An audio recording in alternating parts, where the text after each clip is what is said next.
नमस्ते विद्यार्थी, मेरा नाम माधुरी राजभर है और मैं आपको हिंदी पढ़ाने वाली हूँ। आज जो हमारा सातवीं का तीसरा जो कविता है जिसका नाम क्या है पुष्प की अभिलाषा। क्या है विद्यार्थी? जिसका नाम पुष्प की अभिलाषा। और ये जो कविता है इसका यह पहला सीजन है। तो यहाँ पे चलो देखते हैं कि कवि ने किस माध्यम से लोगों तक फूल की अभिलाषा पहुँचाई है तथा किस तरह उन्होंने फूल के बारे में यहाँ पे व्यंग्य या कुछ स्पष्ट किया है जिसकी वजह से लोगों का यहाँ पे अर्थ उत्पन्न हो। तो चलिए विद्यार्थी, आप तैयार है तो चलते हैं। अब यहाँ पे देखिए, ये जो कविता है इस कविते के कवि कौन है? माखनलाल चतुर्वेदी। कौन है कवि विद्यार्थी? माखनलाल चतुर्वेदी। अब चतुर्वेदी जी ने यहाँ पे जो कविता है उसका भावार्थ किस तरह स्पष्ट किया है तथा वो क्या संदेश पहुंचाने जा रहे हैं वो हम यहाँ पर देखेंगे। तो ध्यान से सुनिएगा। चाह नहीं है सूरबाला के गहनों में गुथा जाऊं, चाह नहीं है प्रेमी माला में बिंदु परिवार के ललचाऊं। ध्यान से सुनिए, वापस मैं बोल रही हूँ इस कविता को।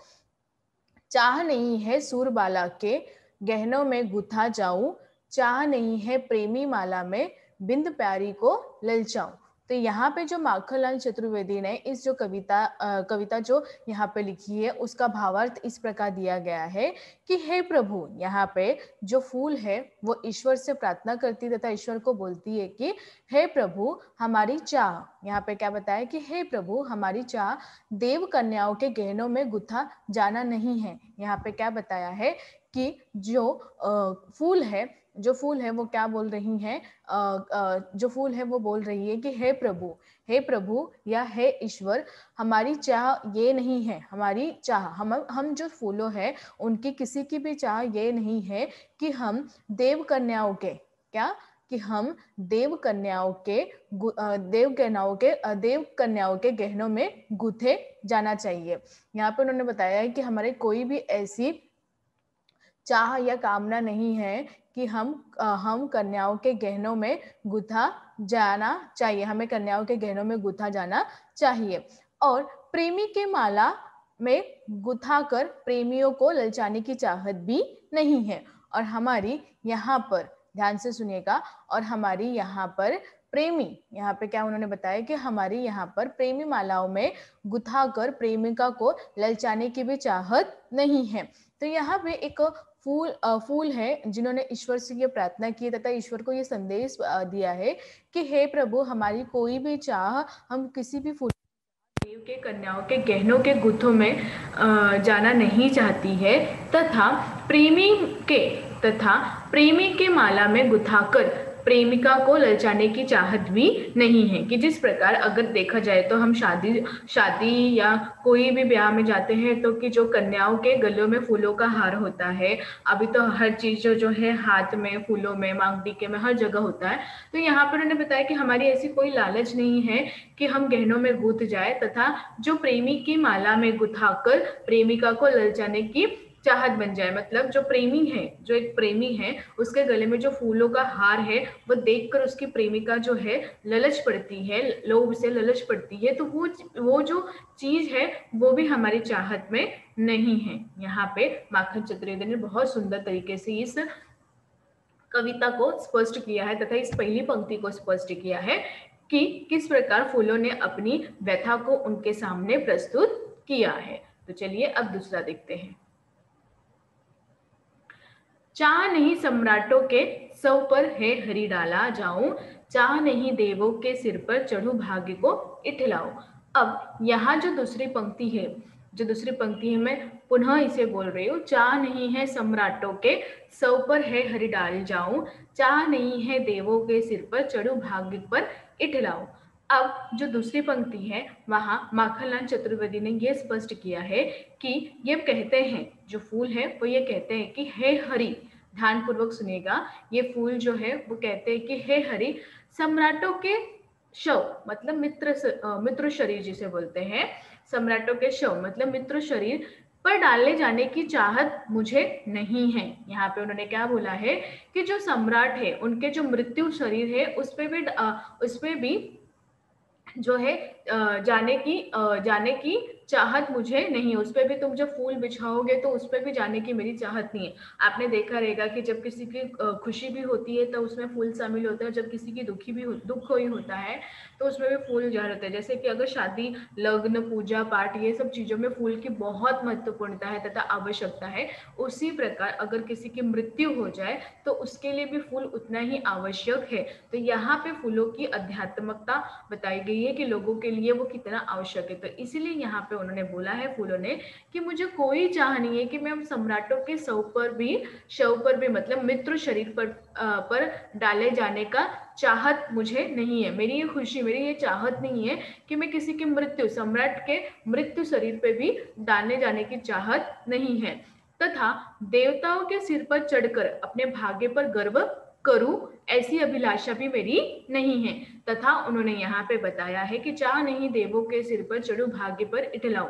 यहाँ पे उन्होंने ये जो पंक्ति है दूसरी वाली, तो इसमें उन्होंने क्या बताया कि मुझे ऐसी चाह भी नहीं है, मुझे ऐसी चाह भी नहीं है तथा ऐसा चीज भी नहीं है कि मैं देवताओं के सिर पर चढ़कर, किसके, ईश्वर तथा देवताओं के सिर पर चढ़कर अपने भाग्य को गर्व करूं कि मैं, जो लोग देवताओं को छू नहीं सकते, जो लोग देवताओं को पकड़ नहीं सकते, सिर्फ दूर से उसकी आराधना कर सकते हैं, और मैं उसके सिर पर चढ़कर इठलाऊं तथा अभिलाषा, घमंड करूं, गर्व करूं कि हाँ मैं आज यहाँ पे चढ़ी हुई हूँ, मुझे कोई देख नहीं सकता, मेरा मान्य बहुत हो चुका है, तो ये भी चीज मुझसे होगी नहीं। तो यहाँ पे उन्होंने बहुत सुंदर तरीके से प्रकट किया है कि किस प्रकार फूलों की व्याख्या वो खुद ही देते हुए कहती है कि मुझे नहीं चाहिए कि मैं किसी मित्र शरीर, सम्राट के मित्र शरीर पर जाऊं, और न ही देवताओं के सिर पर चढ़कर, उन्होंने क्या बताया कि न ही देवताओं के सिर पर चढ़कर मैं अपने भाग्य को गर्व करूं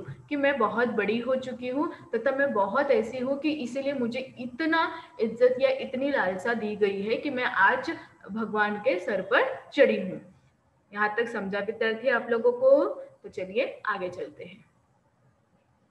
मुझे तोड़ लेना वनमाली, उस पथ पर देना तुम फेंक, मातृभूमि पर शीश चढ़ाने जिस पथ जाए वीर अनेक। अब जो आखिरी पंक्ति है वो बहुत ही सुंदर कविता है तथा पंक्ति भी बहुत सुंदर है, और यहाँ पे जो माखनलाल चतुर्वेदी ने इन्हें बहुत अच्छी तरह से स्पष्ट किया है तथा उन्हें आकर्षित करने के लिए उन्होंने बहुत तरीके किए हैं, जो बहुत सुंदर वर्णन यहाँ पे किया है, जो मुझे बहुत ही अच्छा लगा है, और विद्यार्थी आप लोगों को भी बहुत अच्छा लगेगा ये जो पंक्ति है। ध्यान से सुनिए, मैं पुनः इस पंक्ति को बोल रही हूँ, फिर हम भावार्थ इसका देखेंगे। मुझे तोड़ लेना वनमाली, उस पथ पर देना फेंक, मातृभूमि पर शीश चढ़ाने जिस पथ पर जाए वीर अनेक। अब यहाँ पे जो है कवि क्या कहना चाहते हैं कि अर्थ ये है, यहाँ पे फूल क्या कहती है कि हे वनमाली, वनमाली मतलब जो फूलों की रक्षा करता है, जो फूलों को पानी देता है तथा उसकी देख रेख करता है, मालिन जिसे बोलते हैं। तो यहाँ पे उसने बोला कि हे वनमाली, वनमाली मतलब कि जंगलों, वन मतलब जंगल, या आप उसे गार्डन भी कर सकते हो। तो यहाँ पे उन्होंने क्या बोला है कि हे वनमाली, मेरी अभिलाषा है कि, यहाँ पे वो क्या बोल रही है कि हे वनमाली, मेरी ये अभिलाषा है कि मुझे तोड़कर उस पथ पर फेंक देना। यहाँ पे फूल जो है माली को कहती है कि हे माली, माली जो है वो वहाँ के जो फूल पौधे उनकी रक्षा करता तथा उन्हें पानी देता है, खाद्य देता है। तो इसलिए फूल जो है उनसे बोल रही है कि हे वनमाली, मेरी अभिलाषा है कि मुझे तोड़कर तुम उस पथ पर फेंक देना, उस रास्ते पे फेंक देना, मुझे तोड़कर तुम उस रास्ते पर फेंक देना जिस पथ पर तथा जिस रास्ते पर मातृभूमि के रक्षार्थ अनेक वीर पुरुष जाते हैं। यहाँ पर उन्होंने क्या बताया कि मुझे उस पथ पर भेज देना जहां पर मातृभूमि के जो रक्षार्थ है, जो सैनिक है, जिसे हम बोलते हैं सोल्जर्स बोलते हैं, जिसे सैनिक बोलते हैं, जो रक्षक करता है देश की, जो सीमाएं पर रहकर हमें सुरक्षा प्रदान करता है, उनको खुद को सुरक्षा नहीं है, तो वो जो मातृभूमि की रक्षा है, जो अनेक वीर पुरुष है जो वहां पे रहते हैं, तो मुझे उस पथ पर फेंकना जहां से वो आ रहे हैं तथा जहां पर है वो, मुझे उस पथ पर जाना है, न कि यहाँ पर बैठकर लोगों की मालाएं बनना है तथा लोगों के गलों में सुशोभित होना है। तो यहाँ पे उन्होंने बहुत सुंदर तरीके से वर्णन किया है कि किस प्रकार क्या किया है, किस प्रकार तो इस प्रकार जो है वो अपनी अभिलाषा लगाते हुए कहती है कि मुझे नहीं चाहिए कि मैं किसी के सर पर बैठूं, मुझे नहीं चाहिए कि मैं किसी का गर्व बनूं, परंतु मुझे क्या चाहिए कि मैं उस पथ पर जाऊं जहां पर जो है मातृभूमि के जो सैनिक है, जो रक्षक है, वहां पर है, वहां पे मैं जाऊं। तो यहाँ पे उन्होंने बहुत ही सुंदर तरीके से ये कविता को प्रस्तुत की है। तो चलिए विद्यार्थी आगे देखते हैं। तो विद्यार्थी आज हमने क्या सीखा इस कविता के माध्यम से। कविता बहुत ही छोटी है लेकिन बहुत ही आकर्षित जनक है ये कविता। लोगों को बहुत प्रोत्साहित करेगी कि हम अपने ऊपर घमंड करते कि हम यहाँ पहुंच गए, वहां पहुंच गए, ये कर लिए, वो कर लिया, लेकिन एक पुष्प है जो हर जगह सुशोभित होती है, लेकिन वो अपनी चीज पर घमंड नहीं कर रही है। वो बोल रही है कि मुझे देशभक्ति के उस पथ पर तथा उस सैनिक के पीछे जाना है जो लोगों का जान बचा रहे और उनकी जान की परवाह कोई भी नहीं कर रहा है। तो यहाँ पे तरीके से यहाँ पे माखनलाल चतुर्वेदी ने फूल की व्याख्या देते हुए कहा है कि जिससे हमने ये सीखा है कि हमें कभी भी जीवन में घमंड नहीं करना चाहिए। और चाहे तुम कितना भी किसी के भी पास जा जाओ, चाहे वो कितना भी बड़ा इंसान हो, अगर तुम उसके पास गए हो तो उसकी व्याख्या हर जगह हमें बतानी नहीं चाहिए। अपनी आज्ञा का पालन करना चाहिए और हमें ऐसी जगह पे जाना चाहिए जहाँ पे उस चीज का मान्य हो तथा जहाँ पे उस चीज की जरूरत हो, न कि उस जगह पे जहाँ पे उसका कुछ समाधान ना हो, ना वैल्यू हो और हम वहां पे पहुंच जाए। तो यहाँ पे ये जो कविता है वो अपने देश के गौरव को बढ़ाने के लिए यहाँ पर अपनी मातृभूमि का सम्मान, भारत माता को अपना सब निछावर करने के लिए कहा है, न कि ये कहा है कि मुझे ऐसे जगह पे फेंक देना जहां पे सैनिक तथा जो देश की जो रक्षक है उनके पास भेज देना, न कि ऐसे जगह पे भेजना जहां पे मेरा कुछ भी उपयोग ना हुआ हो। तो यहाँ तक विद्यार्थी आप लोगों को समझा है या ऐसा कोई भी पंक्ति है तथा ऐसा कोई भी शब्द है जो आपको समझ में नहीं आया है? ऐसा कोई है विद्यार्थी तो आप मुझे पूछ सकते हो, और नहीं है तो फिर बताइए। तो हम यहाँ पे ही ये समाप्त करते हैं। लेकिन इस कविता के माध्यम से हमें बहुत सारी चीजें सीखने को मिली है विद्यार्थी, वो आप सब चीजें सीखो और अपनी जिंदगी में इस चीज का पालन करो, क्योंकि जिंदगी में अगर हमारे निपुणता तथा एक समय का उपयोग और अनुसंधान कैसे करना है ये सब अगर हम आ गए तो हम कभी भी जिंदगी में हार नहीं सकते, तथा अगर हार भी जाए तो हम उतना सहनशीलता हो जाते हैं कि जिससे हम अपनी रूपी तथा अपनी चीजों को बचा सकते हैं तथा लोगों को अपनी ओर रख सकते हैं। और ऐसा नहीं है कि लोग नहीं समझते, लोग बहुत अच्छे तरीके से समझते हैं, हमारा नजरिया कभी अलग हो जाता है। तो ये कविता के माध्यम से हमने बहुत सारी चीजें सीखी है और इसे आप अपने जीवन में पालन करिए। ओके विद्यार्थी, धन्यवाद।